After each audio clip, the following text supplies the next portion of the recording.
Alors aujourd'hui, on va parler du bestiaire, mais j'ai préféré entrer dans un autre domaine, c'est-à-dire le bestiaire des monstres.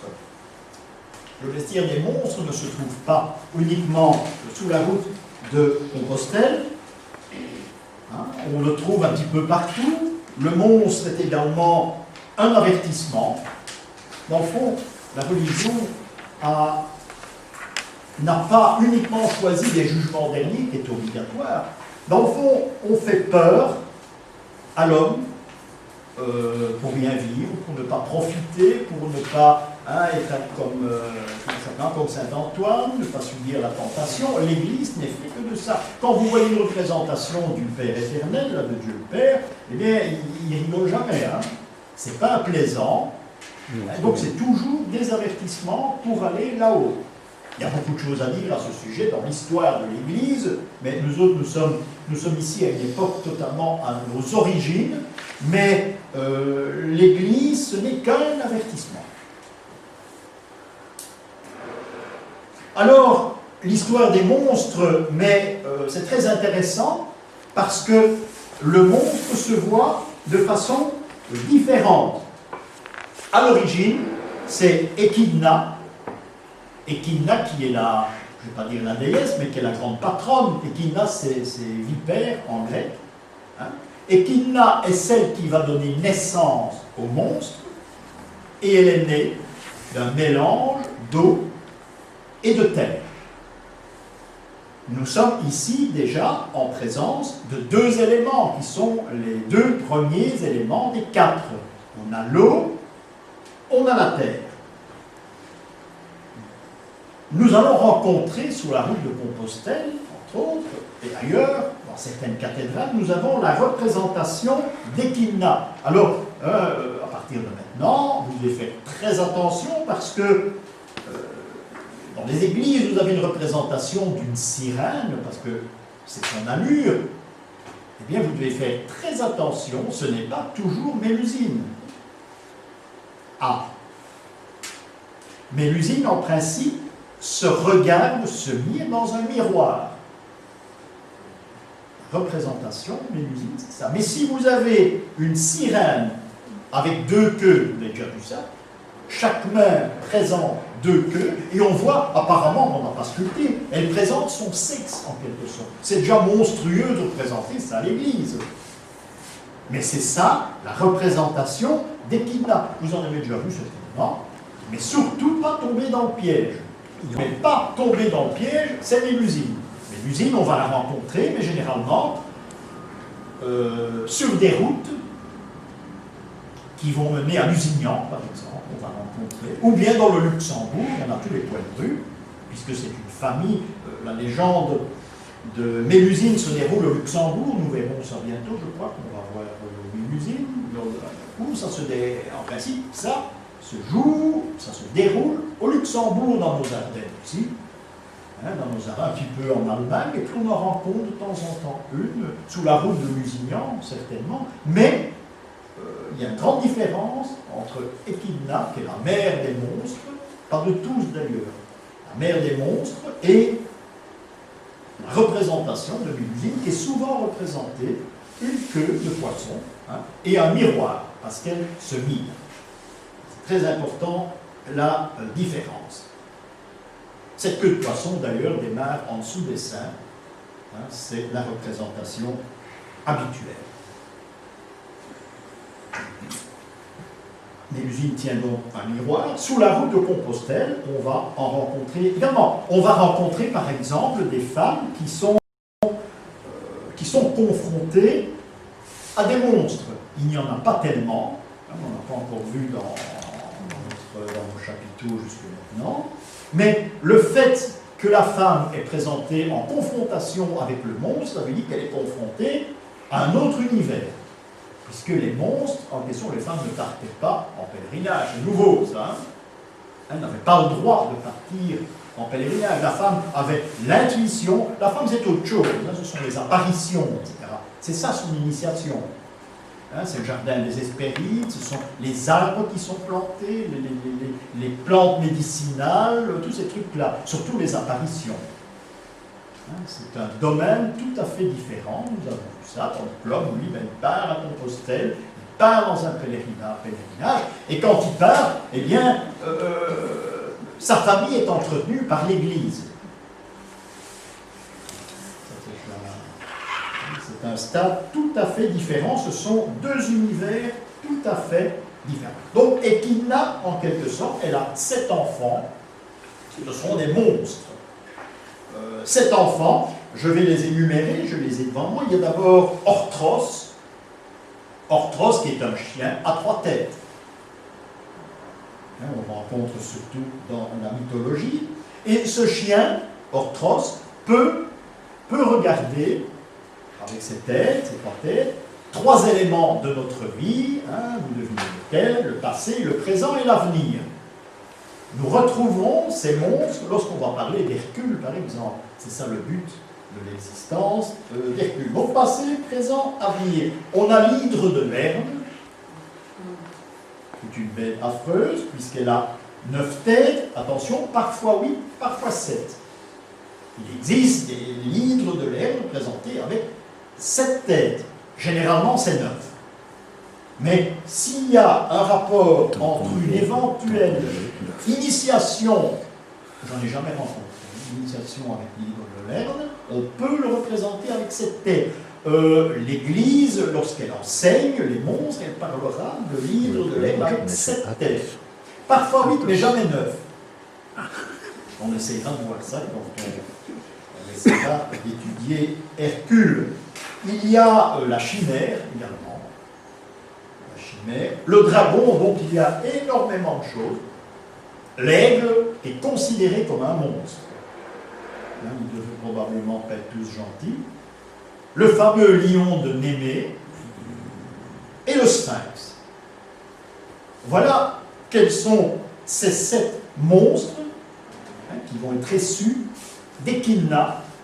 Echidna qui représente, Echidna, c'est le monstre qui a été formé, qui est né avec un mélange subtil d'eau et de terre.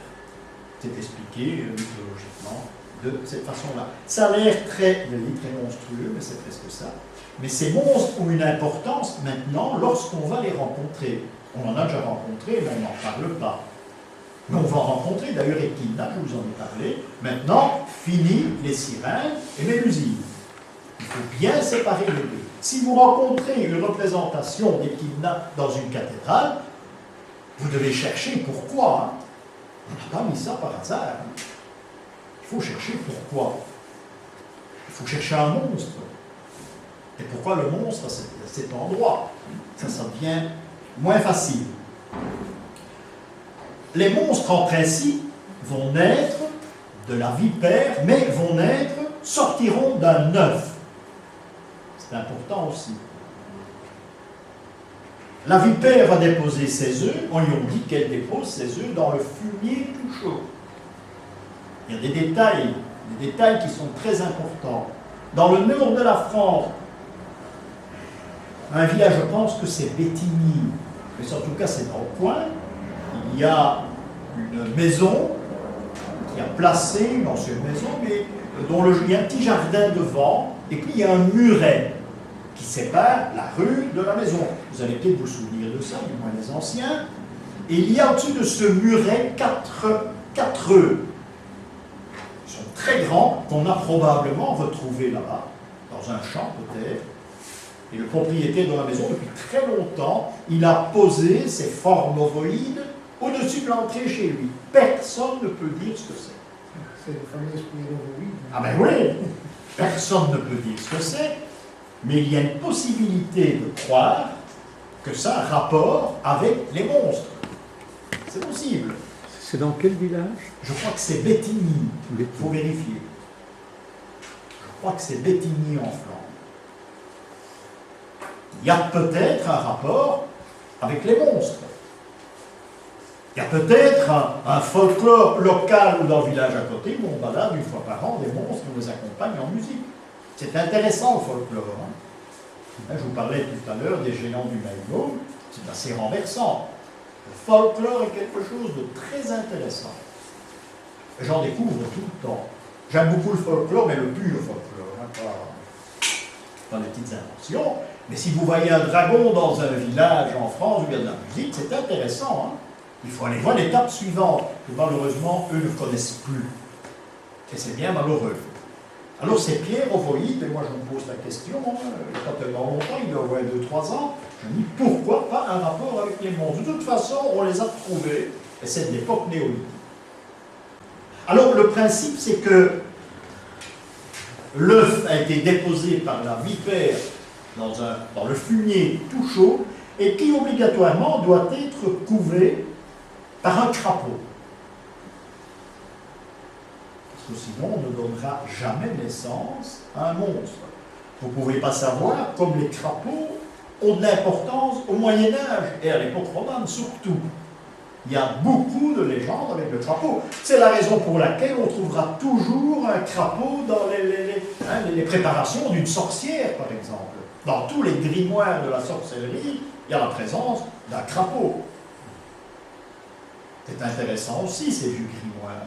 Hein, le crapaud est la langue de crapaud et de vipère, on voit ça même dans Blanche-Neige ou un truc comme ça. Attention, il ne faut pas repousser ces légendes de style Cendrillon, Blanche-Neige, Chaboté, par exemple, c'est un intérêt, même alchimique. Un intérêt alchimique.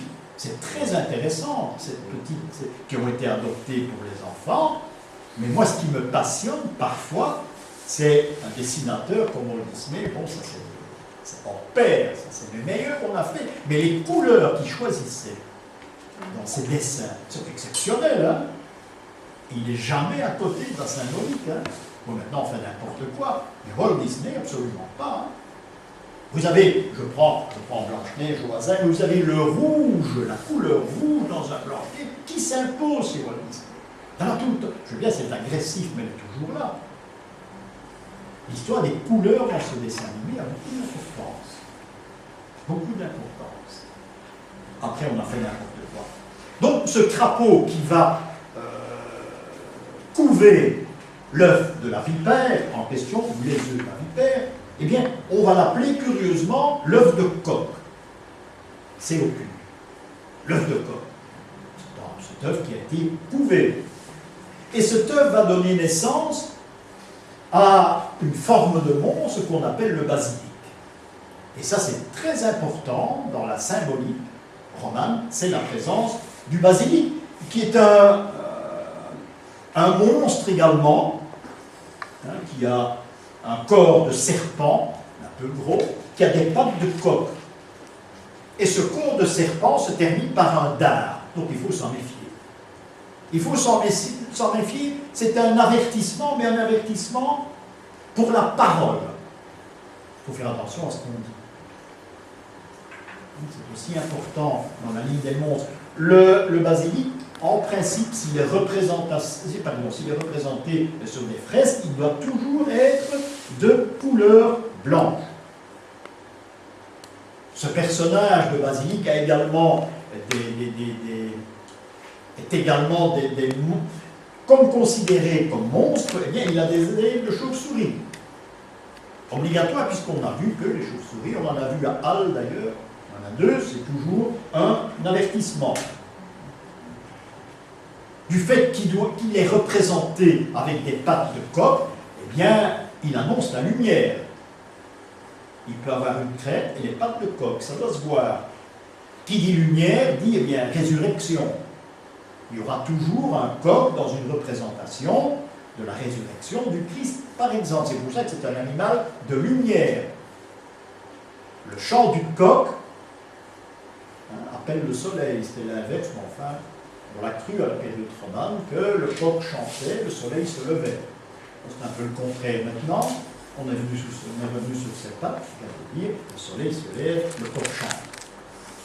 C'est la raison pour laquelle il y a un coq sur l'église, sur le toit de l'église. Ça n'a rien à voir avec Saint-Pierre. Hein. L'église étant, le cœur étant en direction de l'est où le soleil se lève, à une part vers Jérusalem, on m'a appris ça également en catéchisme. Non, la lumière se lève et le coq est présent. Ce qui dit coq dit lumière. Qui dit lumière. Donc c'est aussi un animal qu'on verra d'ailleurs dans les détails, qui est aussi important. Ce basilic est également, on le trouve dans les doctrines gnostiques. Vous imaginez que c'est aussi un animal qui est intéressant. Donc, animal qui est en rapport avec ce fameux basilic. Et curieusement, il y a un seul animal qui peut combattre et mettre à plat le basilic, c'est l'hermine. L'hermine, c'est important, ou la belette également. Belette, hermine, qui, du moins l'hermine, est un symbole de purification. Donc hermine, que vous trouvez d'ailleurs sur les manteaux royaux, entre autres, l'hermine noire. Donc l'hermine, c'est la purification. Voilà ce basilic que l'on rencontre assez rarement sur les chapiteaux. J'en ai vu. Hein. Et le basilic, eh bien, on va le rencontrer.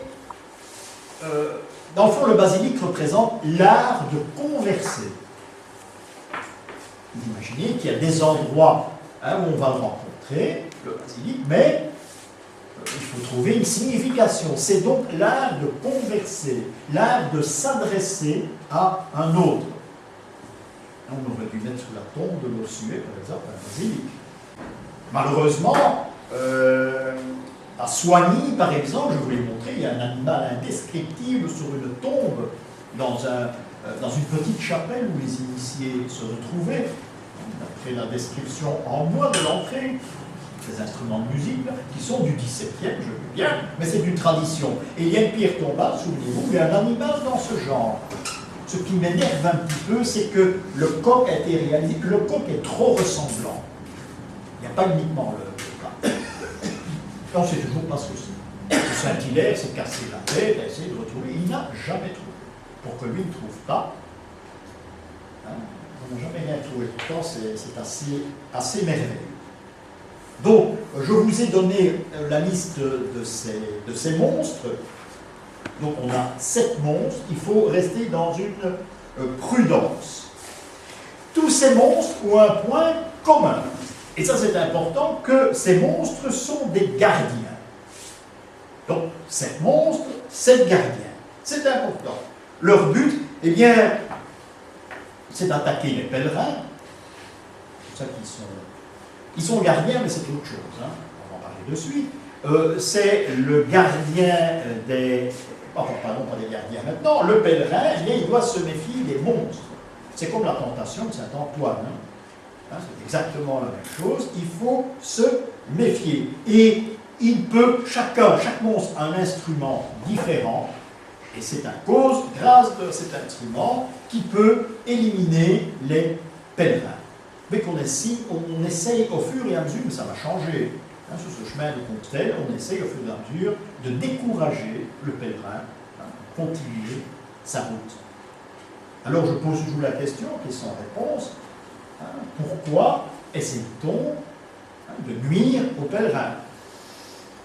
Ce n'est pas n'importe qui a placé ces chapiteaux, il doit y avoir une raison qui nous échappe également. Une raison qui nous échappe. Alors, à chaque fois qu'il y a un dragon, par exemple, il y aura une bataille.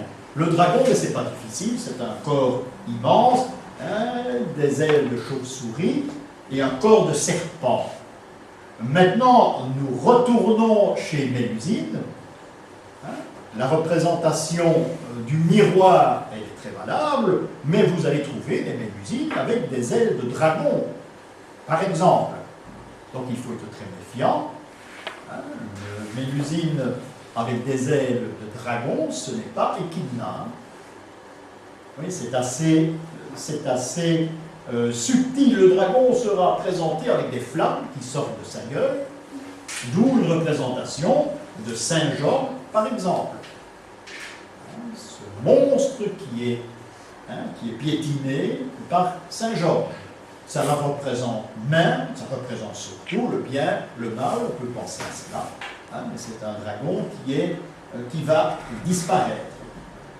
Le dragon a également une vertu, je vous l'ai dit, ce sont des gardiens également. Eh bien, le dragon, il veille sur les trésors. Quand vous voyez la représentation d'un dragon, surtout dans l'héraldique par exemple, eh bien le dragon veille sur un trésor. Il y a un cas fabuleux dans la légende de Nibelungen, eh bien, hein, c'est Siegfried qui veille sur le dragon, il va même le tuer et s'emparer du trésor. Alors, dans la légende scandinave, eh bien, c'est assez étonnant, Siegfried va tuer le dragon, il va s'emparer du trésor des Nibelungen, mais là, il y a un plus vers l'initiation, eh c'est que il aura sur la main du sang de ce dragon, qui brûle encore, et il va placer sa main vers sa bouche, et il va goûter le sang du dragon, mais il sera initié comme cela. C'est une initiation par le sang, c'est curieux, et du sang d'un monstre. C'est de cette façon-là que Siegfried est un ego, hein. Donc il ne dit pas, c'est parce que c'est une église, hein. Il ne sait rien du tout, mais Siegfried, c'est comme ça qu'il va s'initier grâce au sang d'un dragon. Et ça peut aller très loin, hein, dans cette initiation. Oui, Siegfried est un bêta, il va se faire tuer d'ailleurs d'une façon tout à fait idiote quelques temps plus tard, par des chevaliers, à la limite, ça se passe bien avant l'an 1000, hein, des chevaliers qui vont l'envier pour son initiation.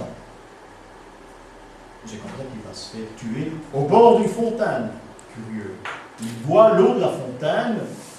Hein, c'est une autre étape de l'initiation et on va le tuer dans le dos.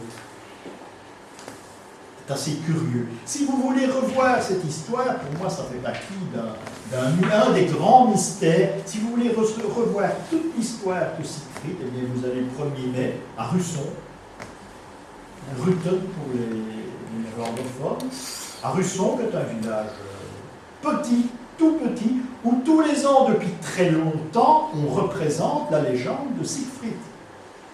Avec des personnages. Siegfried, d'ailleurs c'est un pèlerin qui se fait trucider quand il arrive dans son retour de Compostelle, il arrive dans son village, hein, il va se faire...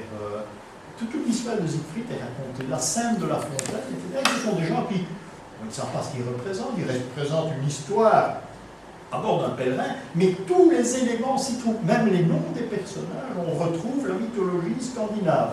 C'est quelque chose de fabuleux. Je leur dis c'est du folklore, oui, je veux bien. C'est un petit village, mais pourquoi cet endroit-là? Alors quand on prend le nom des personnages qui interviennent dans le cycle de l'histoire de Siegfried, eh bien, le nom légèrement transformé, je vois M. Baudrandien qui rit, tous ces noms légèrement transformés vont donner des endroits, des lieux qui se trouvent autour de ce village. C'est fabuleux, ça. D'où, et je le prétends, l'histoire des Nibelungen, Siegfried se déroule chez nous. Dire c'est difficile à trouver, peut-être, mais on retrouve Nivelles, c'est Nibelheim, par exemple, ces endroits. Nivelles, c'est pas moi qui l'ai inventé. Hein. C'est extraordinaire. Donc cette légende serait née chez nous. Donc, pour y revenir, donc, on a ce dragon qui est très important, et il veille sur un trésor, et il veille sur les pucelles également. Est-ce que les pucelles sont des trésors? Certainement. Marguerite d'Antioche, eh bien, elle est dévorée par un dragon. Et puis, à la suite de prières, miracle, elle en sort.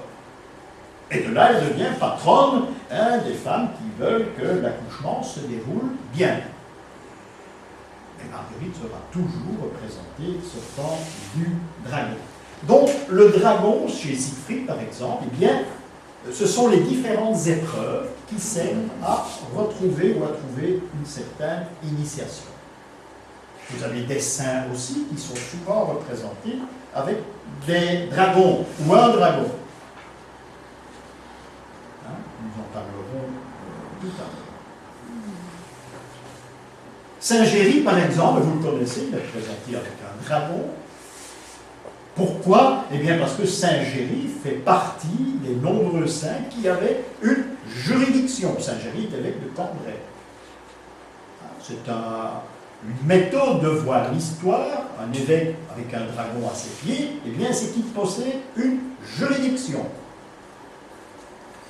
Ce qui veut dire aussi qu'il peut remettre les péchés. Il n'y a que cet évêque-là qui a une juridiction et qui qui peut remettre les péchés. Le curé de paroisse ne pouvait pas remettre les péchés au Moyen-Âge. C'est important aussi. Le curé, l'évêque qui a une juridiction, il doit obligatoirement être présenté avec l'étole. C'est important l'étole, c'est un instrument de première importance, parce que c'est l'étole, en quelque sorte, qui vous remet les péchés. C'est très drôle à dire, mais c'est un symbole important, l'étole. Et la légende de Saint-Géry est parlante. Saint-Géry, il a terrassé plusieurs dragons, c'est un spécialiste. Il arrive à Bruxelles, et il prend le dragon avec son étole et il va le noyer dans la Seine. Par exemple, donc c'est l'étole qui a fait le travail. L'étole, c'est très important. De mon temps, c'était comme ça, quand le prêtre fait des pénitences, des confessions, le vendredi généralement, il a toujours son étole. Oui. Ça se fait toujours. Oui. Et bien, il a toujours son étole. On peut dire pourquoi. Et voilà l'explication. Chaque fait d'une messe à l'église, chaque geste a son importance. Vous imaginez quel rempli de symboles comme ça, quel rite fabuleux de pouvoir donner chaque fois l'importance d'un geste. Hein. Intéressant. Donc je vous ai parlé de Saint-Géry. L'Église a le droit de retirer la confession d'un prêtre. Un saunière, par exemple, il ne pouvait plus confesser. Donc l'Église a le droit de faire ça. Par contre, l'Église n'a pas le droit de défroquer un prêtre. Alors je peux vous dire, j'en ai d'accord. Le prêtre a été sacré, c'est un personnage sacré, il reste prêtre. Oui, il peut être réduit à l'état laïque. D'accord, mais il restera prêtre. Ah oui, on n'a plus la même notion à l'heure actuelle. Hein. Si le prêtre est défroqué, il est remis à l'état laïque. C'est peut-être stupide que je vous raconte, mais je l'ai lu un jour, un fait divers. Le prêtre, il boit un verre de vin dans un établissement. S'il donne les mots du sacre du vin, il est toujours prêtre. Hein. Il a été sacré prêtre. Vous avez été baptisé. Il y a des gens qui, au moment, c'est complètement ridicule. En plus, je leur dis qu'ils vont renier leur baptême et ils en font un mot en anonyme, c'est ridicule. Administrativement, vous n'êtes plus chrétien, mais vous le restez. Ce qui est important aussi, c'est que, donc on a appelé du rejet de la confession qui peut se faire. Hein. Lorsque vous avez un gisant où on a un grave évêque, on voit ça souvent, eh bien il faut regarder si le personnage est important ou pas, il faut regarder la crosse de l'évêque. Que ce soit sur un tableau, que ce soit sur un gisant. La crosse doit être, et c'est un homme qui est important, par exemple, qui a un diocèse important, la crosse sera toujours tournée vers la droite. Si c'est un petit évêque, attention, un petit évêque, c'est important aussi. Eh bien, la crosse sera dirigée vers la gauche, vers lui. Donc, automatiquement, la symbolique veut, sauf s'il y a une erreur, hein, puis la symbolique disparaît vers le XVIe siècle aussi. Mais on doit pouvoir donner la valeur de ce personnage, de l'évêque en question. Extérieur. Vers l'extérieur. C'est la grande juridiction. Oui, vers l'extérieur. L'intérieur, c'est un évêque qui ne pouvait pas confesser, par exemple. Ou un abbé. Maintenant, attention, cette symbolique a disparu à un moment donné. Les tailleurs de pierre ne connaissaient plus. Hein. Là, j'en ai déjà rencontré, ça c'est une anecdote, comme vous dites, je suis sur la route de Compostelle, on a toujours des petits marrants en pèlerinage. Hein. Et par la base, il a retourné la crosse de l'évêque en question. Maintenant, il a dit une grande juridiction. Et c'est pas drôle, il connaissait, hein, un grand spécialiste. Vous voyez qu'on peut changer un évêque, hein. On peut le transformer. Hein. Ah, j'ai assisté à ça, c'est assez. Donc, il y a deux sortes de monstres aussi. Il y a le monstre qui naît d'un œuf couvé. Ça, c'est important. Donc, je me suis mis en question. Et il y a les autres monstres, ceux dont je vous ai parlé, les 7 qu'Hercule va terrasser. Ce seront donc les 7 étapes de son initiation. Donc, je l'ai dit, tous les monstres qui ont été et qui n'a à donné la naissance sont des gardiens. Quand on parle du sphinx, le sphinx est important dans les monstres. Le sphinx, eh bien, c'est le gardien, mais le gardien des tombeaux. le gardien des tombeaux, un petit peu comme Sainte Gudule chez les Carolingiens. Vous allez dire, c'est très différent, n'empêche. Sainte Gudule, eh bien, elle veille dans les cimetières. C'est pour ça qu'elle a sa lanterne. Elle protège les morts. Et à chaque fois que vous avez la présence d'un monarque carolingien dans une cathédrale, par exemple, Sainte Gudule doit être là. Cherchez bien, elle doit être là, mais elle se fait tout le tour de l'église. Il doit y avoir une représentation. Nous sommes passés à Prüm, oui. hein, j'ai demandé aux responsables de l'église, où est Sainte Gudule, on m'a dit c'est à Bruxelles. Bon, très bien. Et on a fait tout le tour de l'église et elle s'est retrouvée à côté de la chaire, à côté des stalles, mais alors toute petite dans une boiserie, mais elle était là. Et là est enterrée, c'est l'autel, hein, dans Claude d'Allemagne. Et ben voilà. Donc il faut chaque fois, où il y a des Carolingiens, il y a une Sainte Gudule. Elle veille sur les morts. C'est sa mission. Et c'est pour ça qu'on a Gudule chez nous. Hein, Gudule, c'est la boule. Hein, la boule qui veille sur les morts. Hein. C'est là que vient le mot. Donc le sphinx, il est gardien des tombeaux. Important. Gardien des tombeaux, seulement le sphinx, c'est l'énigme. C'est celui qui pose des questions. Et si on ne peut pas répondre, ça va très mal. C'est un animal fabuleux. Maintenant, on peut se poser une question. Est-ce que les monstres se trouvaient dans l'arche de Noé, par exemple? On serait surpris d'avoir une réponse. Hein, j'y ai pensé il n'y a pas tellement longtemps. La licorne, par exemple, elle fait partie des monstres. La licorne qui est la pureté, la dame à la licorne. Hein, la licorne est considérée comme monstre. Il faudrait étudier, ça peut se faire. Hein, chaque panneau, c'est une tapisserie, chaque panneau de l'histoire de la licorne. Hein, ça pourrait se faire, il faudrait des diapositives. Quand on parle du Minotaure, par exemple, eh bien, le Minotaure est né d'un taureau en or. Il y a le veau d'or dans la Bible, mais ici c'est un taureau en or. Hein, c'est le père, hein, du Minotaure. Donc ce sont en quelque sorte des sous-monstres. Hein. C'est un peu différent. Le Minotaure ne sera pas gardien. Au contraire, lui, on lui amène de la marchandise. Hein, quand il a envie quand il a faim, mais on lui amène des pucelles parfois, quand il est un peu plus difficile. Alors le tout, c'est de retrouver, le géniteur de tous ces monstres. Parce que si Echidna est né d'eau et de terre, eh bien il doit avoir celui qui est le père dans toute cette aventure de monstres, qui doit être lui né de feu et d'air. Obligatoirement. Donc il y a une autre série de monstres qu'il faudrait trouver. Je crois que mythologiquement parlant, par la mythologie, ça peut éventuellement se trouver, mais c'est obligatoire. Seulement, on ne retrouvera jamais dans une église romane, sous erreur, on ne retrouvera jamais le géniteur des monstres. Ou bien ça nous échappe peut-être. Maintenant, tous ces monstres, après si on arrête 2 minutes, tous ces monstres, eh bien, on les retrouve dans les forêts. C'est obligatoire.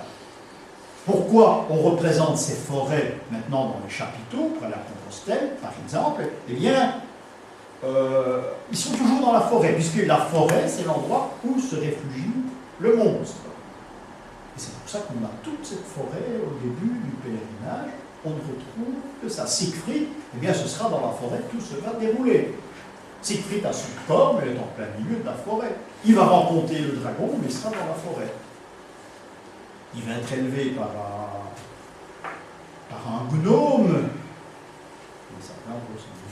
Mime, qui est la série des livres Mime.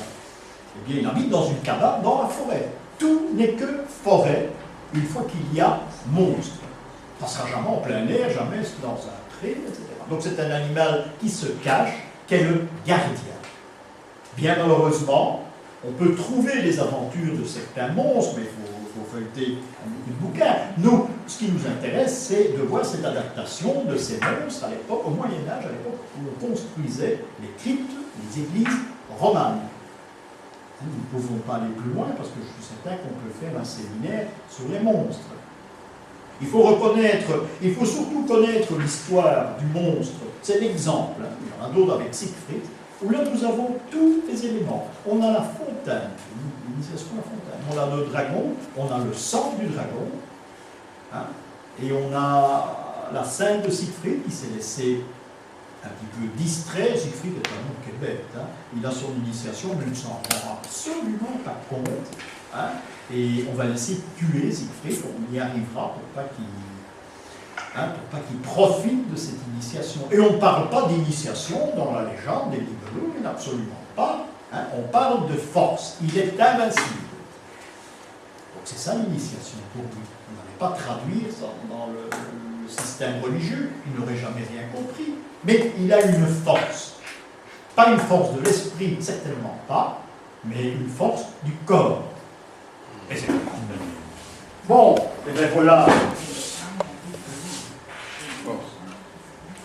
Il faudrait retrouver, comme toujours, il faudra en faire le tour. Hein, chose qui n'est pas, vraisemblablement, pas possible. Hein. Apparemment, ce ne sont pas deux époques différentes. Hein.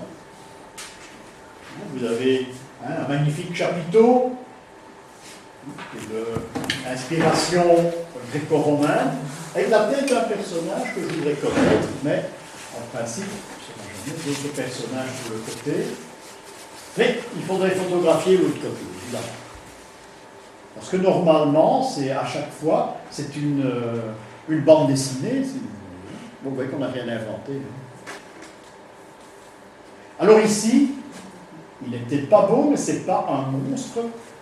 Il annonce quelque chose. Bien souvent, c'est un prophète, mais un prophète en général a une barbe. Donc, ce n'est pas un prophète. Ça a été vraisemblablement copié sur un autre personnage. Vous voyez que ceci est récent, hein. C'est du 19e. C'est l'hôtel de ville? Je pense. Oui. Je pense que c'est l'hôtel de ville. Donc, c'est du 19e siècle. Hein. Alors ici, on a un personnage qui présente un phylactère, où il est censé se trouver quelque chose. Maintenant, je ne vous cache pas que, hein, au XVIIIe siècle, par exemple, il pouvait être barbu. Hein. Parce qu'à mon avis, c'est un personnage qui existait, celui-là. Un ancien bourgmestre, par exemple. Ou un bourgeois, peut-être très riche au XIXe. Ça y est. Encore du XIXe, hein, c'est une copie donc de deux anges qui tiennent les tables de la loi. Pour ma part, ça n'a aucun sens, sauf, mais je ne crois pas qu'on ait été chercher si loin, sauf si on peut éventuellement penser que les tables de la loi ont été déposées dans l'Arche d'Alliance, et sur l'Arche d'Alliance, il y a deux anges, ce ne sont pas deux anges, mais ce sont les ailes des anges, et qu'en principe, ça formait certains courants. C'est du moins une des dernières versions, qui est tout de même assez intéressante. Et ce serait par ce truchement-là, mais ça il faut essayer de démontrer, que Géogra, qui avait une puissance divine plutôt, une puissance qui frappait dans les ailes, et ça donnait un certain... C'est par cet intermédiaire-là que Dieu parlait aux hommes. Vous allez dire, c'est très gros, mais n'empêche, il y a quelque chose à retrouver. C'est peut-être ça. Maintenant, il faudrait retrouver la statue qui se trouvait là-dessus. C'était certainement pas Moïse, mais il y avait autre chose. Ah, oui, ça... évidemment. Il y a encore un personnage à gauche qui n'existe pas à droite, mais qui, lui, peut être ancien. Alors, ça y est, les enfants. Mais je ne l'avais pas vu, hein. C'était Kinna. Ah oui. Que elle présente son sexe. Si mes souvenirs sont bons, représentation d'Equina, mais qui doit être ancienne. Si ceci n'est pas ancien, ceci peut... Maintenant, ce sont deux queues de poisson. Donc il y a une raison, mais je ne l'avais pas vu, merci. Une raison, on la trouve à cet endroit. Pourquoi? Mais il aurait fallu que ceci soit d'époque et que la statue existe à cet endroit. C'est pas Bruxelles. C'est à Saint-Gudule. Oui, qui est aussi pratiquement nouvelle quant à la symbolique des statues. Hein. Tout a été refait au 19e. Et à la Grande Place, eh bien là, c'est très facile, il n'y avait pas de statue à l'hôtel de ville. Donc il faut oublier ça. Hein. Elle date aussi du 19e. Il n'y en a jamais eu avant. Voilà encore un monstre, mais quand même assez pudique ici. Les ailes de dragon.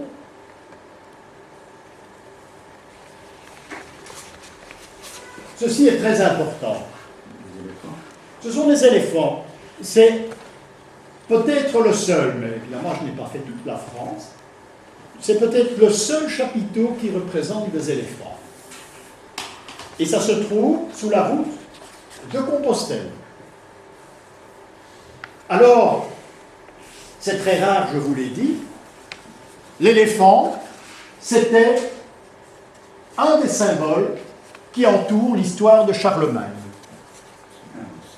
À l'époque de Charlemagne, eh bien, d'ailleurs on ne représente plus de serpents, décidément, plus d'éléphants à l'époque de Charlemagne, je crois que c'est le seul. Et il faut savoir qu'à l'époque de Charlemagne, on n'était absolument pas en lutte contre les musulmans, hein, contre les Turcs, on n'était pas en lutte avec ces gens-là. Hein, j'en fais une démonstration dans mon livre. On s'aimait bien, on faisait des cadeaux. Hein, et le fameux... Tu as écrit, là, il s'appelait encore El Rachid, là. Haroun al-Rachid. Haroun al-Rachid, eh bien, avec Charlemagne, ils s'entendaient très bien. On se faisait des cadeaux. La fameuse pièce d'échec qui est un éléphant. Que font fait passer pour Charlemagne. Oui. Hein, mais c'est un des pions du jeu d'échecs, c'est le cheval. Bon, soit. Et Haroun al-Rachid a offert à Charlemagne un éléphant. Alors, vous imaginez, cette bête, c'est pas venu chez nous, mais en France, on s'est étonné de voir cet animal qui a une petite queue à l'arrière et une grande queue devant. C'était un monstre. N'empêche, Charlemagne a bien compris, il a placé l'éléphant sur son fanion. Alors quand il allait sous le champ de bataille, il avait chaque fois son fanion avec l'éléphant. Imaginez, l'ennemi ne connaît pas ça, hein, les Saxons qui rencontraient cet animal sur le fanion, mais c'était un cadeau. Et comme Charlemagne a pu ouvrir un des chemins vers Compostelle, eh bien, on place l'éléphant sur la route de Compostelle, c'est-à-dire à Autun. Hein, ça vient d'Autun. Étant donné que Charlemagne a ouvert cette route militairement, en direction de Compostelle. C'est devenu une route très économique. Hein. On ne va pas rentrer dans les détails. C'est une route militaire et économique. Hein. Il a chassé les habitants là-bas, Maures et Sarrasins, et c'est devenu une grande route économique. Je crois que c'est un des seuls, et c'est le seul que j'ai rencontré en droit, où on a un rappel à Charlemagne. Haroun al-Rachid était très généreux, il nous a envoyé le voile de la Vierge, le Saint-Suaire du Christ, qui pour moi serait le seul. Il y en a 14 de Saint-Suaire. Pour moi, ce serait le seul héritage. Je dis ce serait parce qu'il est offert par un homme en qui j'ai toute confiance. C'est Haroun al-Rachid. C'est très rare chez les musulmans à cette époque-là, parce que on coupe les têtes en général, et très facilement. Tandis que lui, il a offert un tas de cadeaux. Bon, le voile de la Vierge, je n'y crois pas. Mais ce Saint-Suaire, je crois, ce Saint-Suaire est à 2 km d'Aix-la-Chapelle, parce que c'est Charlemagne qui l'a reçu en cadeau. Donc si vous allez à Cornélie-Münster, on a déjà fait ce voyage, à 2 km d'Aix-la-Chapelle, vous avez le Saint-Suaire, que l'on montre, c'est tous les 7 ans. Il y a des tas on ne parle jamais de cela. Et il y a des tas de croyants qui viennent de toute l'Allemagne jusqu'à Aix-la-Chapelle. Et ce Saint-Suaire est dans une église Saint-Corneille, à côté d'Aix-la-Chapelle, qui était une des capitales de Charlemagne. Bon, on a toujours affaire à des feuillages. Hein. Donc c'est toujours la forêt. C'est bien. Oui. C'est une tête avec des oreilles d'homme, non?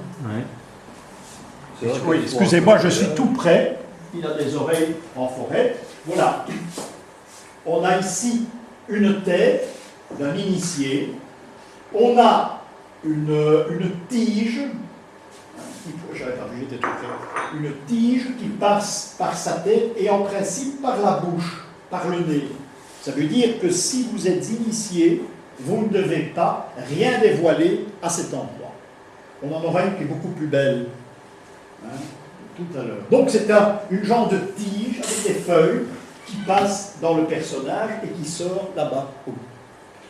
On rencontre assez souvent cette représentation, mais généralement sur des chapiteaux. Oui, ici, on voit absolument rien, mais c'est un monstre. C'est une tête de monstre, avec ses pattes, oui, il a 5 doigts des deux côtés, je suppose. Mais c'est vraiment le monstre. Hein. Mais je crois que ça vient de Saint-Omer, je pense. On dit souvent que ce sont les monstres qui chassent les mauvais esprits à l'entrée de l'église, comme les gargouilles, c'est tout à fait faux. Hein, ce sont des avertissements, en principe ça doit faire peur. Si vous n'êtes pas prêt, n'entrez pas. Bon, ceci est récent, hein, c'est la chapelle protestante, à la place du musée, mais vous avez des éléments intéressants. Le seul qui doit accrocher notre regard, c'est la marguerite, qui se trouve là, qui est également un symbole. La marguerite, c'est un symbole initiatif, oui, peut-être, mais c'est une sorte de pureté. D'ailleurs, il y a des tombeaux où l'on voit sortir une marguerite. Je ne sais pas si vous connaissez l'histoire des victimes de Gorkum, ces moines qui ont été massacrés en Hollande. Eh bien, si vous allez à l'église Saint-Nicolas, vous allez dans une petite chapelle où il y a une Madone, à gauche du chœur, vous aurez un cénotaphe où il y a des cendres de ces prêtres qui ont été assassinés à Gorkum. Eh bien, ce cénotaphe existe, mais vous allez voir au-dessus une branche qui en sort avec des marguerites. Voilà, il est assez abîmé, il avait déjà été retaillé, mais on a, là présent, la visitation, la scène de la visitation. Je vais le mettre ici parce que je ne vois pas, pourquoi il y avait quelque chose en plus. On a... Ou bien c'est un ange, c'est très possible. Oui, ce serait plutôt un ange. Je pensais une tête d'âne, mais c'est pas ça. C'est un... Voilà, vous avez l'exemple qu'on a vu tantôt, où on a cette tige qui rentre dans la bouche du personnage, qui sort de l'autre côté. On est censé tenir sa langue. Ça veut dire qu'ici, on n'a pas intérêt à parler. Ça se rencontre parfois dans des anciens cloîtres, extérieurs d'églises qui étaient occupés par des dominicains, entre autres. Donc ici, on ne parle pas. Surtout, c'est un avertissement. Ici, ne pas parler. Attention, les dominicains sont ceux qui ont mis au point l'Inquisition. Quand ça a été conçu, en principe, l'ordre dominicain, c'est début 13e, je crois. Début 13e.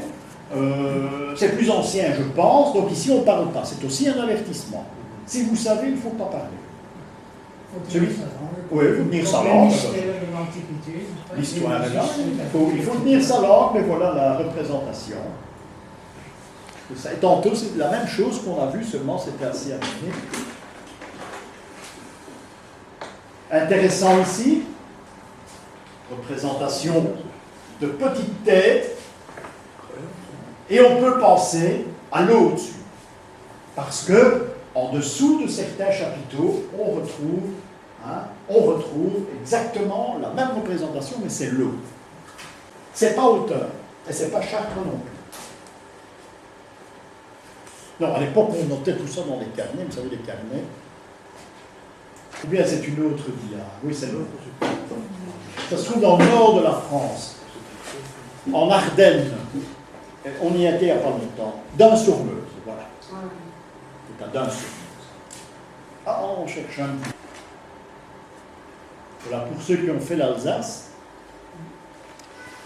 tous les chapiteaux sont représentés de la même façon. C'est toujours une forêt.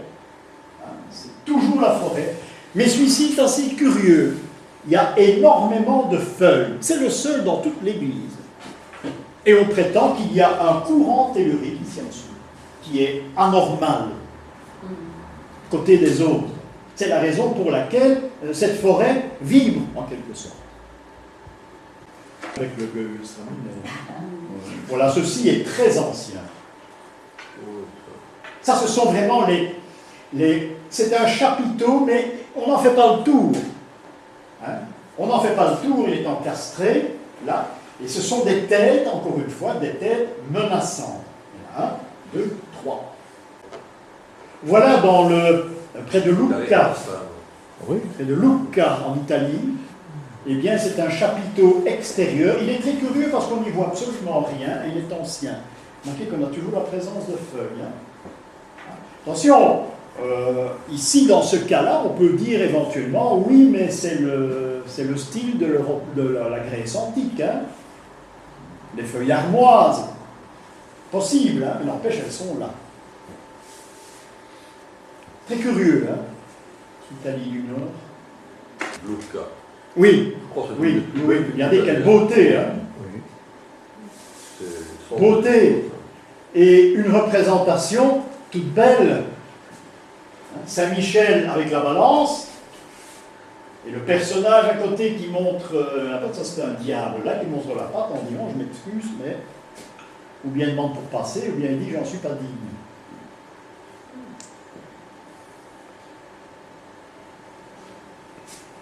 L'arrière d'un animal.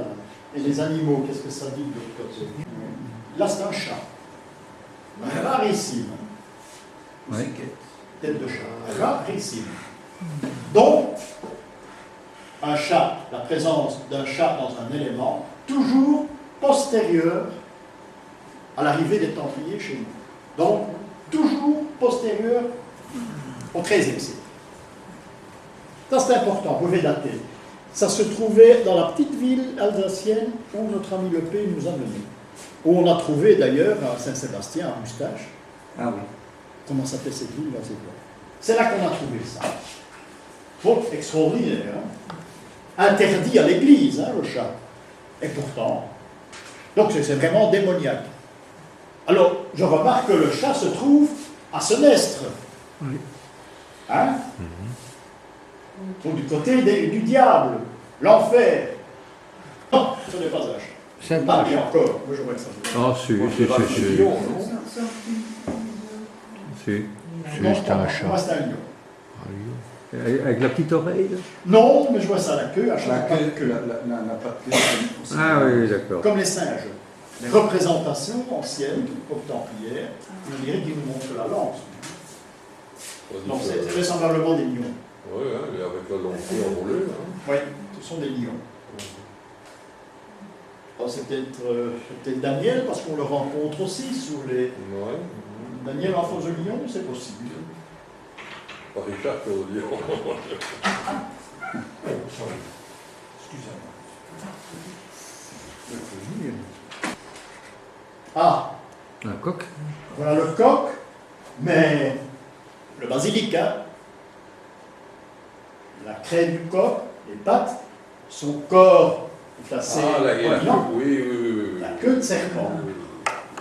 Voilà le basilic. Ah, il est même beau celui-là. Donc, vous voyez ça à l'entrée d'une église, surtout d'une cathédrale, bon, ben, vous savez ce qu'on y trouve. On y parle. Il y a des gens là qui ont des dons, qui transmettent par la parole. bien conservé aussi. Hein. Oui, oui, oui. C'est ancien. Mais ce sont des endroits où on n'a pas connu la vraie révolution. Il y a un petit village en Provence, hein, où il y a plus de cochons que d'abonnés, mais on retrouve encore ça. Hein. Le problème, ce sont les grandes villes. Oui, ici c'est un détail, ce n'est pas un chapiteau. C'est la mort de Thomas Becket qui est représenté Ah, ici. oui. Hein, donc, deux soldats qui seraient deux templiers. On ne peut pas le jurer. Hein. Et Thomas Becket qui dit ça, mais c'est à Chartres. À Chartres, on avait rempli. Et bon, il se fait tuer là-bas, avec une épée, le chevalier. Il y a un Saint-Gilles, je ne crois pas que je l'ai. Ah, ça c'est intéressant. Je vous l'ai dit, tout départ vers Compostelle commence par un des tombeaux de Saint-Gilles. La messe de Saint-Gilles. C'est la messe de Saint-Gilles dont on parle très rarement. Saint-Gilles fait sa petite messe habituelle et un ange descend. Hein, et lui lance sur l'autel un message. Ce message, il va l'ouvrir, et ce message a deux noms, Charlemagne et Cluny. Saint-Gilles aura comme mission de se rendre à l'abbaye de Cluny en les demandant d'ouvrir une route pour pèlerinage en direction de Jérusalem. En ce qui concerne Charlemagne, eh bien, ce sera le pèlerinage de Compostelle. Il demande à Charlemagne d'ouvrir la route militairement vers Compostelle. C'est un message qui lui vient du ciel. Dans certains endroits qui vont vers Compostelle, eh bien, on rencontrera toujours une représentation de Saint-Gilles. Il y a plusieurs routes qui quittent l'Europe en direction de Compostelle. Quelque chose de très beau ici. Il y a un animal là-bas aussi. Il y a de la forêt. Il y a un animal qui a quelque chose, on dirait, qui se nourrit de feuilles. C'est peut-être un lion, hein? Lion qui est bénéfique et maléfique en même temps. Des sortes de fleurs de lys là-bas. Voilà un des départs vers Compostelle, qui est l'église de Saint-Gilles-du-Gard. Donc il y a un Saint-Gilles, hein, qui est superbe, mais bien malheureusement, on n'a plus que le portique de l'église romane.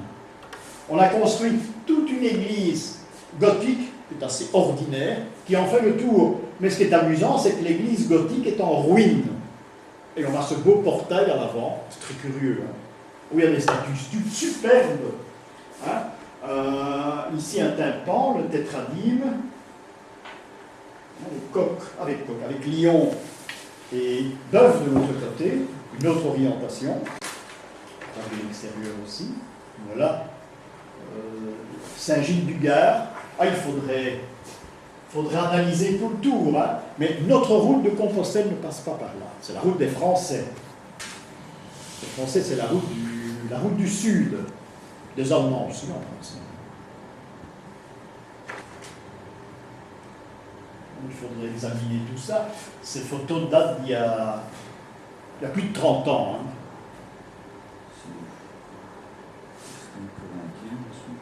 Oui, mais oui, c'est ça que je dis. Parfois, hein, on peut se dire qu'il s'agit d'un élément de ce style grec. Oui, mais ben, je veux bien. Hein, ça doit être, mais c'est tout de même assez rare dans le roman. Rien n'empêche qu'il y a une équipe qui venait de là, des sculpteurs qui ont réalisé ça. Hein. Voilà, vous avez l'extérieur ici, hein, et vous voyez à l'arrière une église qui doit dater du XVIIe siècle, hein, mais qui complètement, le chœur est complètement en ruine. Hein. Mais le chœur de la romane, hein, et l'avant, le portique existe toujours. Hein, c'est assez curieux. On ne peut pas y aller à l'intérieur. Si. Mais à l'intérieur, il n'y a rien, c'est tout à fait banal. Hein. Oui, ça c'est autre chose. Ça c'est une cuve-lampe. Il y en a encore Saint-Gilles-du-Gard. On a les Tchéomos, probablement Hérode. C'est très vivant aussi. Hein. Ah oui, oui, c'est une bande dessinée. Hein. Mais il faudrait l'examiner, il faudrait le temps de l'examiner complètement. Oui, ça c'est grec, hein. Avec la frise au-dessus, il ne faut pas se tromper. Il ne faut pas se tromper. Au-dessus, oui, vous avez les quatre choses, vous avez le lion, le nez, absolument. le Ah taureau, oui, Il y en a un qui manque. Mais on l'aura probablement retaillé. Hein. Ici, on a tout de même un retaillé. Mais ils ont les titres sur des lions, en principe. Oui, là, il y a un lion, mais là, il y a... un diable. Je ne sais pas ce que c'est. On dirait qu'ils sont deux diables. Ah ouais. Pour une fois, ça fait peur. Hein. Mais où j'évite de parler Renaissance, c'est que ceci est typiquement grec. Hein.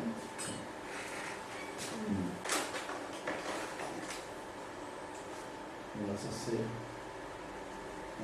un évangéliste. Ça c'est Henri IV. En principe, on a Saint-Jean. L'autre, ça va être difficile.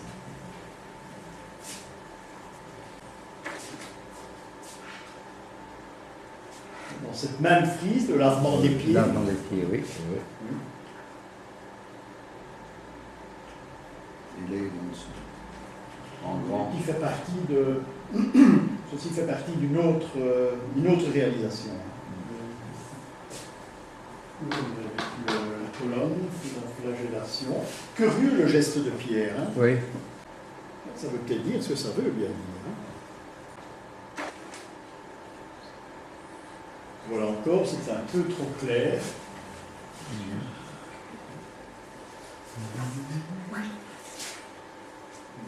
Non, c'est un motif hein, qui n'a pas été placé là aux actes. C'est très vieux ça. Hein. C'est très très vieux. Hein. Et bien voilà.